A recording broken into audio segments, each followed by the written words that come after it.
Donc, premièrement, j'aimerais ça vous remercier d'être ici devant moi. Je m'excuse un peu d'avoir changé l'endroit à la dernière minute, mais on a eu un petit contretemps avec la place où j'avais réservé, donc c'est pas grave, vous êtes là, c'est tout ce qui compte. J'aimerais ça aussi remercier mes commanditaires et mes artisans qui sont bien gentils d'être là aujourd'hui et qui m'ont beaucoup aidé à organiser cet événement-là sans le savoir, parce que sans eux, bien, ce ne serait pas comme que c'est aujourd'hui. Et aujourd'hui, je vais vous parler du marketing social. Donc, je vais vous parler de 3 points qui, pour moi, est assez important dans le réseautage marketing. Parce que, oui, Facebook, Twitter, c'est aussi du réseautage parce que vous allez parler à énormément de personnes. Et il faut absolument être capable de savoir comment communiquer à ces personnes-là de façon pertinente. Donc, je vous donne un exemple. Si vous décidez de vendre, je ne sais pas, comme ici, Mademoiselle vend des cartes postales. Si maintenant vous vendez des cartes postales, c'est pas nécessaire de toujours parler de ces 10 produits. Ce qui est important, c'est vraiment d'inspirer les gens. Mettons, la madame qui vend ses cartes postales, elle écrit des belles citations. Les gens, là, ils vont pas juste voir vos cartes postales, ils vont voir les citations, ils vont vouloir les partager. Donc, si vous faites un contenu intéressant, les gens vont vous partager et après ça, ils vont voir votre business, qu'est-ce que vous faites. Parce que même s'ils font juste partager la belle citation que vous avez mise sur votre page Facebook, une belle photo inspirante, même si ce n'est pas le produit que vous voulez vendre, pas grave. Parce que les gens vont partager cette image-là bien plus que la carte postale que vous allez vendre. Parce qu'un produit, les gens ne sont pas portés à partager un produit pour eux, même s'ils aiment le produit. Ils vont moins penser, ils vont plus penser à partager des belles choses. C'est pour ça que les petits minous, ça fonctionne très bien. Donc ça, c'est un des premiers conseils que je voulais vous partager ce soir. Et le deuxième, j'ai entendu dire que beaucoup de gens ne savent pas c'est quoi un hashtag. Levez la main ceux qui ne savent pas c'est quoi un hashtag, comment utiliser un hashtag. Un hashtag, c'est comme un mot-clé sur votre site web. Vous savez que lorsque vous mettez des mots-clés, Google aime ça, il va voir votre site web plus facilement. Vous savez ça? C'est la même chose avec les hashtags. Parce que lorsque vous mettez un symbole de téléphone plus une phrase, mettons, je peux donner, mettons, Madame Carte Postale, va toujours revenir avec elle. Ou peu importe c'est quoi votre business, c'est juste que c'est ça que j'ai en tête en ce moment. Elle écrit aujourd'hui, j'ai la collection de Noël qui vient de sortir, hashtag Noël. Mettons, là, les gens, ils veulent avoir des idées de Noël. À la barre recherche Facebook, ils vont écrire Noël. Toutes les posts avec le hashtag Noël vont sortir. Donc, Madame Carte Postale, elle va être là. Donc, peu importe le service que vous offrez, si vous écrivez vos posts, vous pouvez ajouter plein de hashtags comme des mots-clés. Donc, si, mettons, vous faites de l'événementiel comme aujourd'hui, moi, mon hashtag, c'est 17-9 milliblog. Donc, si aujourd'hui, vous écrivez un commentaire sur Facebook, Twitter ou Instagram, les gens vont cliquer sur ce hashtag-là, parce que quand ils vont aller sur votre page Facebook ou votre profil Facebook, les gens vont se demander c'est quoi ça, 17-9 milliblog, ils vont cliquer dessus, ils vont voir toutes les publications des gens qui vont avoir été ce soir, plus les photos. Les hashtags fonctionnent sur à peu près tous les réseaux, sauf peut-être LinkedIn, que lui, la dernière fois que j'ai essayé, ça ne fonctionnait pas. Donc, un jour, ça va fonctionner parce que Facebook, ça ne fonctionnait pas. C'est vraiment Twitter qui a inventé le hashtag. Donc, pour moi, c'est une façon facile de se promouvoir qui ne coûte rien. Donc, c'est pour ça que c'est vraiment important de savoir la raison qui est de l'utiliser, pourquoi l'utiliser. Donc, c'est un peu quand vous allez sur votre page publique, là, professionnelle, et vous faites @ plus le nom d'une autre compagnie que vous voulez taguer parce que vous faites affaire avec lui. Vous êtes bien content parce que votre client, vous faites juste à commercial plus son nom, c'est pareil. C'est absolument pareil parce que encore là, ils vont cliquer sur le commercial, le nom de la compagnie que vous avez décidé de faire, soit par affaire ou soit votre client. Ils vont cliquer dessus, ils vont voir. Donc, c'est de la publicité gratuite parce que les gens sont intéressés par la photo que vous avez mise parce que, comme que je disais dans le point 1, c'est tout cute ou ils trouvent la photo belle, ils sont intéressés par l'événement. ils vont cliquer sur le hashtag, ils vont vouloir voir plus d'affaires de cet événement-là, ou peu importe ce que vous faites, parce qu'ils vont partager la photo plein de fois. Donc, mettons, Madame Carte Postale a décidé de mettre une belle photo qu'elle l'a faite, mais c'est pas une carte postale, elle la vend pas, sa photo. C'est juste pour la montrer et dire « Wow, tu sais, j'aimerais ça partager ça à tous mes abonnés. » Là, elle fait le hashtag « sapin de Noël ». Là, mettons, ils vont tous voir le sapin de Noël, puis hop, sa photo va être là. Puis il va y avoir plein de partages parce qu'ils vont trouver que sa photo de sapin de Noël est magnifique. Donc, à un moment donné, ils vont se dire « C'est qui cette personne-là qui met des sapins de Noël qui sont magnifiques? » Ils vont cliquer sur la page. Puis hop, ils vont voir que madame qui a fait le sapin de Noël, puis ils font une carte postale avec le sapin de Noël. Je l'aime, je vais en acheter. Donc, vous avez une clientèle rapide, parce que oui, c'est quand même rapide, parce que les gens, ils vont utiliser cette façon-là. C'est comme un peu les e-commerce. Maintenant, les e-commerce, c'est super populaire. Je donne un exemple, ma mère, c'est quand même ma mère, mais pas si vieille que ça, mais quand même. Ça donne que cette personne-là, elle n'a pas de voiture. Donc, la madame, peu importe qui, que ce soit ma mère ou peu importe, elle ne va pas dans les magasins, elle voit qu'elle a tout en ligne.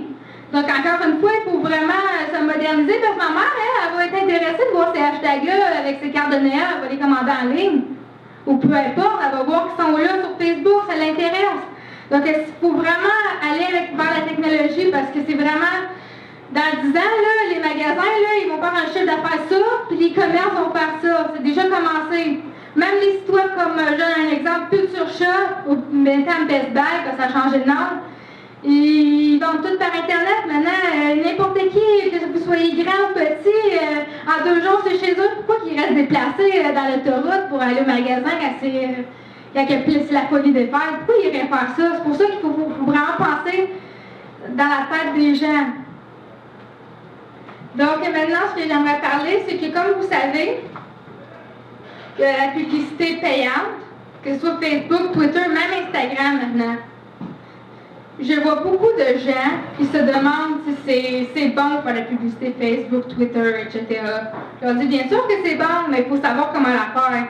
Encore une fois, comme que je disais, le public cible, qui vont aller voir les photos de la Madame Carte d'affaires. Ça dit que ces cartes d'affaires, là, c'est pour Noël, là, qu'elle veut faire cette publication avec carte d'affaires Noël, avec son beau hashtag, qu'elle décide qu'elle veut faire une promotion avec ça. Si elle met mettons, j'ai un exemple que la Madame Carte d'affaires, elle a sa boutique à Montréal. Elle ne vend pas en ligne. Elle a bien décrit qu'elle ne vendait pas en ligne, mais elle décide de mettre n'importe partout au Québec. Sa promotion, elle coche partout au Québec, où elle sait très bien qu'il n'y a pas d'homme d'un certain âge qui va acheter ses cartes d'affaires. Je donne n'importe quel exemple. Là. Ça peut n'importe quoi, ou encore la madame qui vend des vêtements. Que, tu sais, c'est des vêtements pour femmes, elle ne va pas cocher homme, là, mais il y en a qui le font. Les hommes n'iront pas acheter ces affaires, parce que c'est des choses pour les femmes. J'ai un exemple. C'est sûr qu'il faut qu'elle voit avec le public cible. Mais les gens, le problème des fois, c'est qu'ils cochent n'importe quoi, ils veulent avoir 100 000 personnes qui voient la publication. Mais le problème avec ça, c'est que les gens là, que tu as payés, tu les as payés, ces 100 000 personnes-là qui voient la publication, mais eux, ils voient des sacoches, les hommes, ça ne sert à rien. Donc la personne, elle paye pour rien, dans le fond, parce qu'il voit peut-être les sacoches.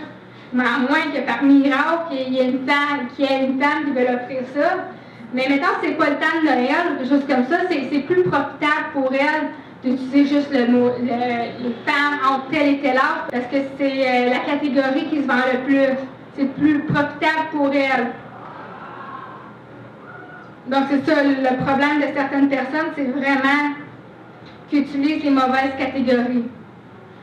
Donc n'ayez pas peur, là, c'est pas grave là, si Facebook vous dit qu'il va juste avoir 5000 personnes au lieu de votre 100 000 que vous rêvez tant.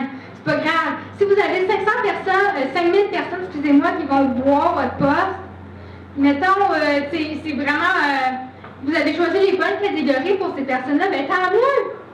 Ça veut dire qu'ils vont avoir plus de chances qu'ils vont acheter vos produits parce que c'est dans leur domaine d'intérêt. Dans le domaine d'intérêt, ils vont dire « Oh wow, c'est exactement ça que je veux. » Un exemple, maintenant, je vois toujours Microsoft avec ses Fitbit parce que j'ai regardé les Fitbit il n'y a pas longtemps parce que maman m'a demandé un cadeau Fitbit. Et là, je vois tout le temps Microsoft avec ses Fitbit. Ça va bien que je vais finir par cliquer pour acheter un Fitbit là ou quelqu'un va acheter un Fitbit parce qu'ils savent exactement ce que je veux. Donc, il faut vraiment que vous réfléchissiez. C'est comme quand vous avez fait votre cadre d'affaires avant de demander votre financement à la banque. Ils vous ont demandé votre plan d'affaires. C'est exactement la même chose quand vous faites une pub sur Facebook. Vous savez exactement avec qui vous voulez parler. Est-ce que vous avez des questions à ce propos? Là, je vais vous poser une question à tous. Je vais rajouter un autre sujet, mais j'aimerais ça savoir, dans la foule, qu'est-ce que vous aimeriez que je vous parle? Parce que je me suis dit que, pourquoi pas vous le demander à vous, le prochain sujet que je vais parler. Est-ce que vous avez qu'à vous lever votre main et poser votre question? Que ce soit n'importe quoi sur le marketing, je vais vous répondre à vos questions. Oui? Quels sites sont le mieux pour les entrepreneurs, mettons? LinkedIn, Facebook, Twitter, il y en a tellement qu'à un moment donné, il faut que tu choisisses. Je vais vous dire LinkedIn, mais je veux dire LinkedIn, c'est vraiment pour les entrepreneurs. À moins que vous faites un produit pour les entrepreneurs, ça ne va pas vraiment fonctionner. Si vous vendez des cartes postales, oui, il y a des entrepreneurs qui veulent des cartes postales, mais on s'entend que c'est le public en entier qui vont acheter des cartes postales. Mais Facebook, si vous vendez un produit public, c'est vraiment le meilleur réseau social que je peux vous conseiller pour avoir une page. Twitter, c'est plus si, mettons, vous êtes dans des événements ou vous allez dans des salons. Là, vous allez écrire une petite phrase, puis hop, vous allez la poster, vous comprenez? C'est pas vraiment... À moins que vous soyez une star ou Walmart, c'est eux autres qui vont mettre ça avec une belle promotion, vous comprenez? C'est vraiment plus gros. Normalement, Twitter, c'est plus pour les... à moins que vous faites une publicité, bien entendu, c'est plus pour personnel, on va dire. Après ça, mettons, j'ai un exemple, il y a Instagram que j'utilise. Mettons, madame, elle veut poster toutes ses cartes postales, elle va se faire peut-être de la clientèle là. Mais Instagram, ce qu'elle peut faire, elle met toutes ses photos, mettons. Après ça, elle peut les relayer sur Twitter et sur Facebook. Donc, mettons, ça fait ses photos, elle les met juste sur Instagram. Là, ça va se poster facilement sur Facebook et sur Twitter. Donc, c'est sûr que c'est un 3 en 1, on va dire, pour la promotion, c'est ça. Est-ce que vous avez quelqu'un d'autre qui a une question? D'accord, ben ça va être à peu près ça. J'aimerais ça vous remercier, madame. C'est quoi votre nom? Moi, Natacha. Natacha, elle va poser votre question. Donc, pour terminer la soirée, ça va être un réseautage. Donc, vous pouvez commencer dès maintenant et aller surtout voir les tables qui sont en arrière. Merci beaucoup.